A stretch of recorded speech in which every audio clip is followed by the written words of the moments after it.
over the years, I didn't have a name to so-called that condition called, apart from slow. You know, I always thought of myself as slow, as not as intelligent. I didn't have like a name or a diagnosis to that situation, that was the confusion that was going on in my mind.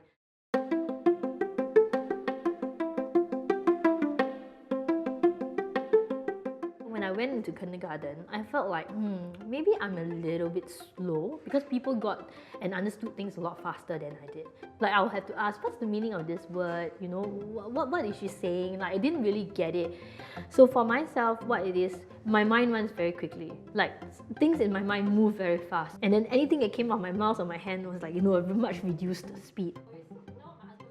And my father was very encouraging. My father would always say, it's okay if people try once and you need to try 5 times. So you still get to the same end point. So I created my own strategy to compute, dissect and sequence information so that I will be able to easily acquire the knowledge and apply it later on. So I went on to study in an elite girls' school. And that was when dyslexia kicked in again. The whole feeling of being left behind kicked in very clearly for me. I felt like, you know, everyone's so smart. They knew what to do, you know, they could get it very easily, but I didn't. You know, it didn't come naturally to me, and it was a real struggle. I felt very small, and I felt very left behind.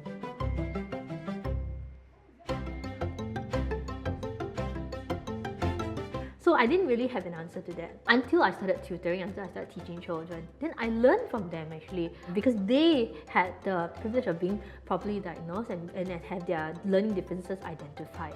I understood how they learn, I understood their thought process, and therefore I could help them. So that was when I realized, oh, so that's what this condition is called. It's called dyslexia. So I'm dyslexic. This is what it means to be dyslexic. It's not slow, or not what I used to think as stupid. I've always had this desire to give back as well, because I didn't grow up very much. So that was when I started looking into helping children from under-resourced families.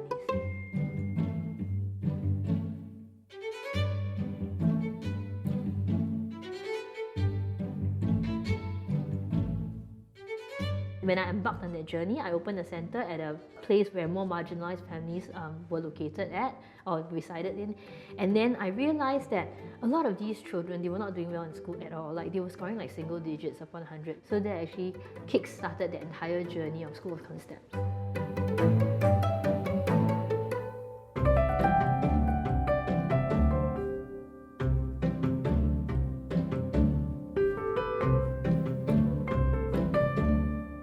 The Cartier Women's Initiatives Award has been 2 words, I would say, very gratifying, and one that's full of affirmation.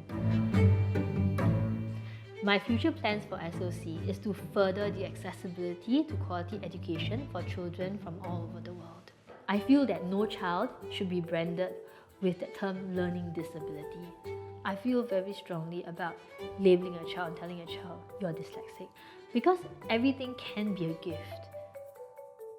I also want to actually encourage, children and parents to actually look at their children and appreciate them for all these learning differences. As a dyslexic myself, dyslexia actually taught me grit. It taught me resilience. So is it really a learning difficulty, or is it a gift? That's a question that I would like to pose back to a lot of people who see it as a difficulty.